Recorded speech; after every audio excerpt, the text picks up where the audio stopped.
Hi, I'm Heinbach. Good to have you back. In my search for test tone generators and lab equipment to make music with, I came across a rather fascinating piece of equipment that can be many things. A high-end studio recording mic, an analog filter box, a bass drum, or a nice overdrive. And it's very cheap because I don't think many people have used it in these functions. It's the Brüel Kjaer Impulse Precision Sound Level Meter Type 2204 with the Type 1613 filter.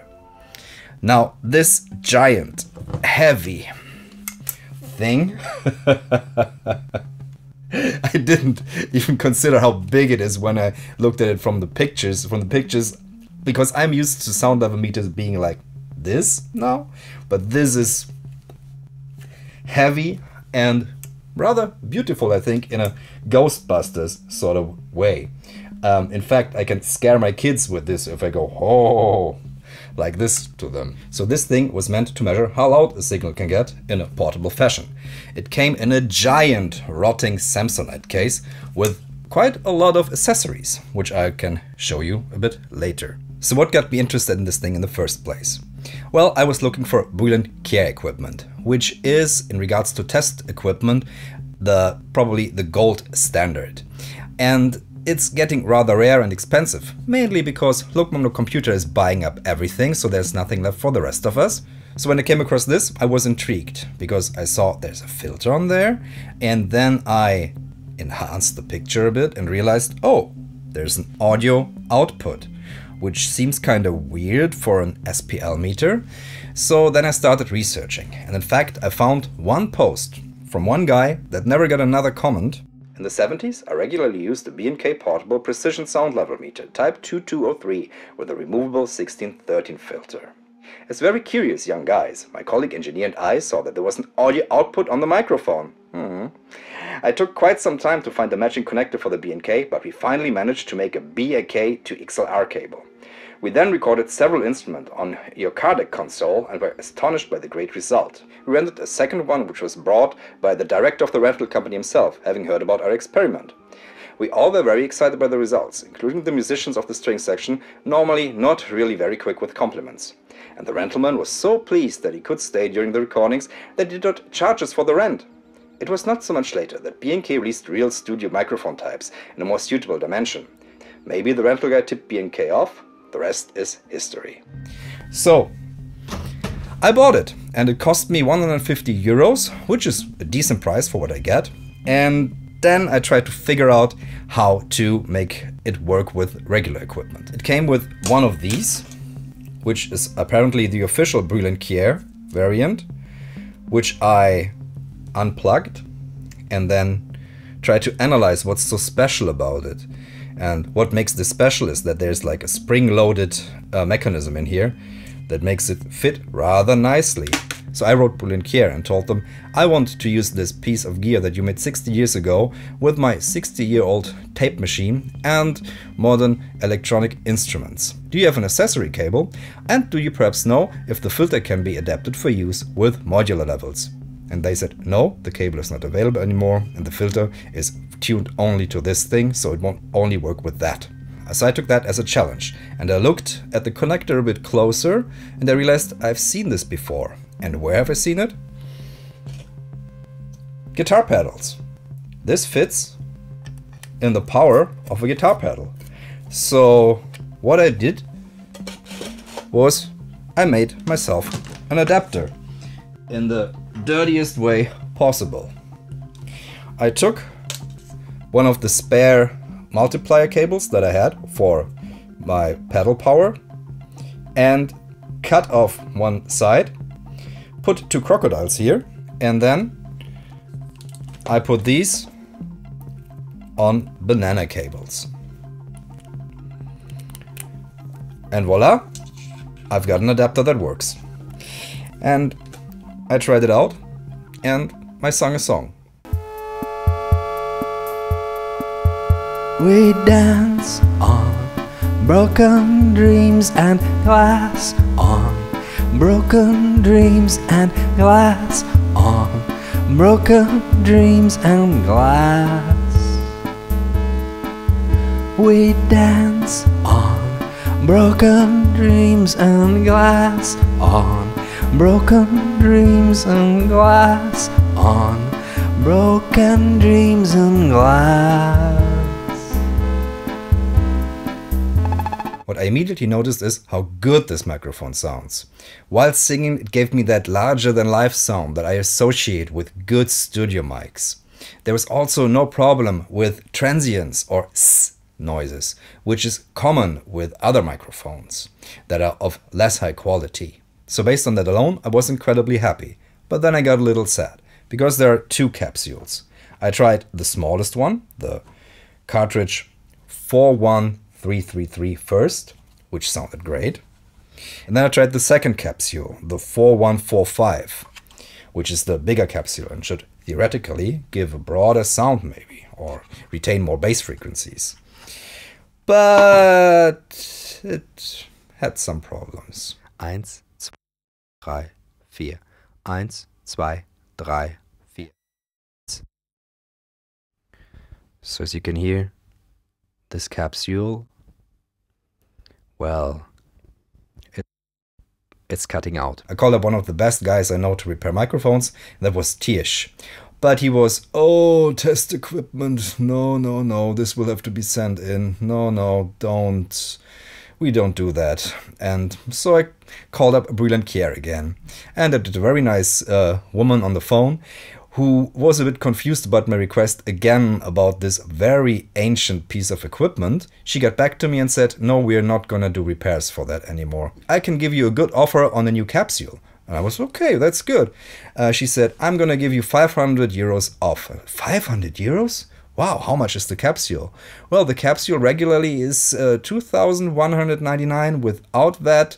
And at that point I was switching off and was like, okay, this is incredibly expensive. I was lucky enough to find a secondary capsule on eBay that was 100 euros only, and that worked and sounds great. Auf der Welt ist kein Bestand.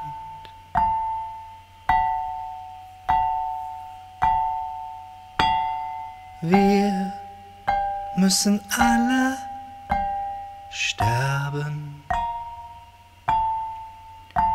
So I've got a very expensive studio mic cheaply, but I also have a filter to that, and that opens up all kinds of creative possibilities. Here you can hear it on my voice. Hi, I'm Heinbach.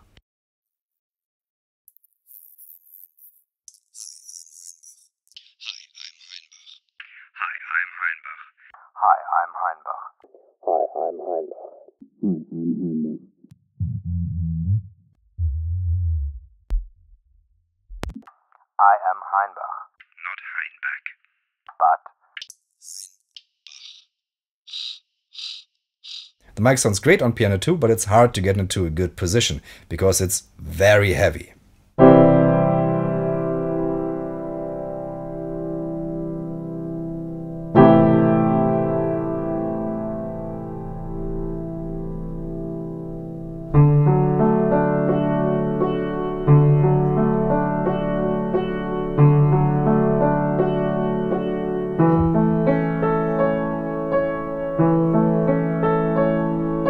But of course, things get really interesting once you engage the filter.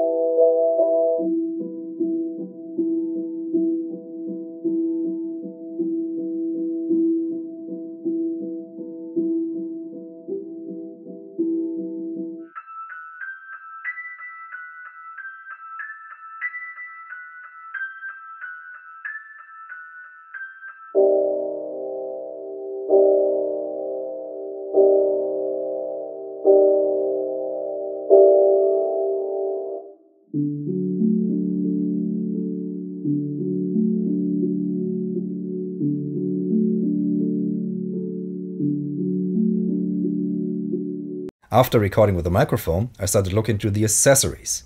And there I found a banana jack adapter. So, if you screw this on, you can use this with any banana modular and of course with the Eurorack once you adapt again.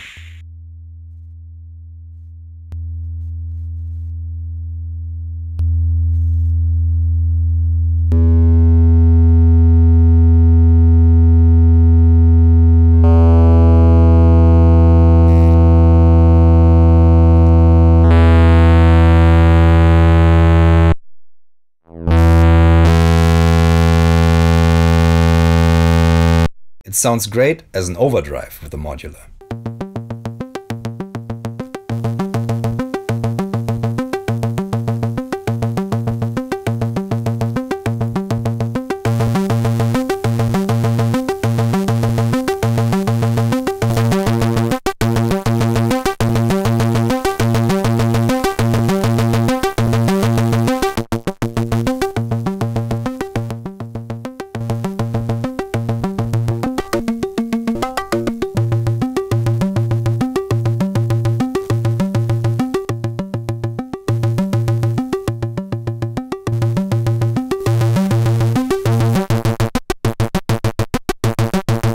And of course it's a filter, so you can also ping it, meaning you send a short transient signal in and try to excite the filter.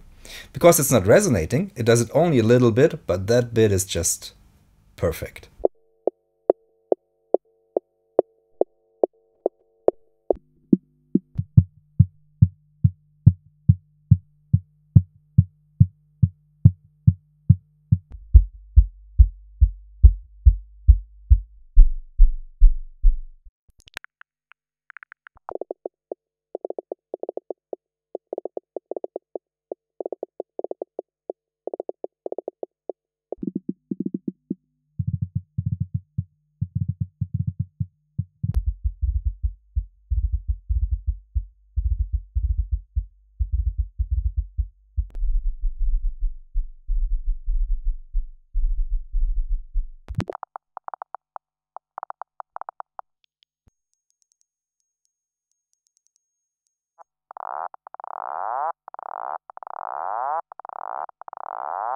So what I like about the bandpass filter is it's very precise, it has a very warm tone to it, and it's perfect for scoring work, where you want your frequencies to be really in the exact point. So they only are in a small range, but they sound big and great. So you've got a sparse arrangement that will sound massive on a big PA. But of course, it will also make a very nice bass drum, as in this track.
There's one more thing about the filter part that I noticed but haven't tried yet. It appears to be a passive filter, meaning it doesn't seem to be powered by the internal battery pack. So in theory, this could be used standalone without anything to power it. So I actually bought a second one just because it was really 40 euros and it was really cheap. And now I've got the hope that I can use this without power. So that's something we're gonna try now. So what I'm going to do is I need to get one more adapter going so I can try this on its own. Here this one should already work. So this will be our input. So I need another one for the output. Gonna get more crocodile clips. I could of course solder all of this, but I want to do this quickly for now and do nice cables later. This is the second cable. So as you can see, there's two connectors, tip and ring. One grabs this.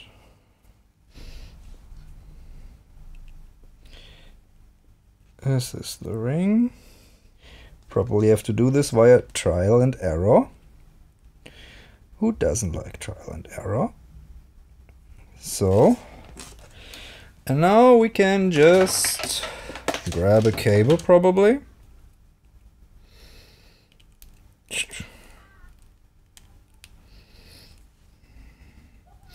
And hope that this will fit around here. There's no signal, why? Oh! Sorry. Oh!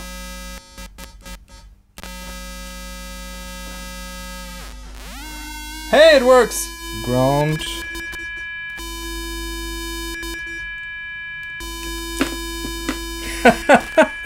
Yes.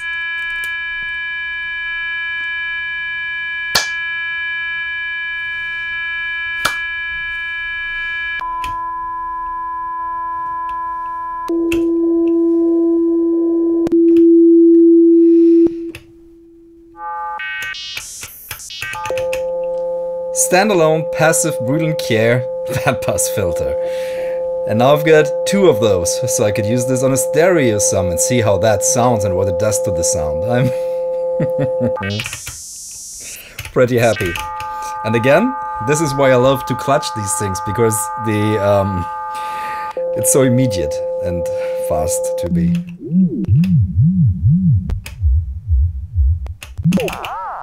Of course we can try pinging it.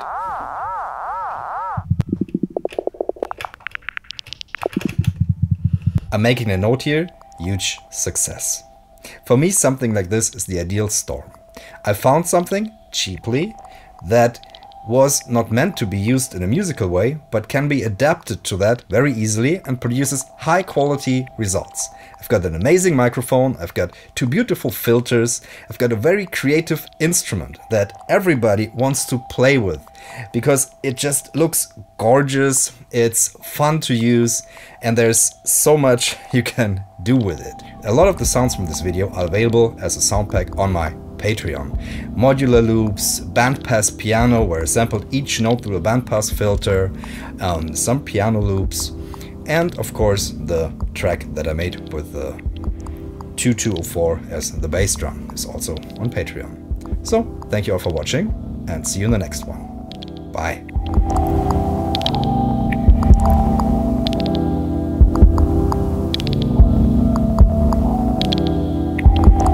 One more thing. Together with the Lavender Street Records from the UK, I've got a dictaphone album release coming out this year, for which I want your input. Go to the subreddit or the Discord for more. Bye.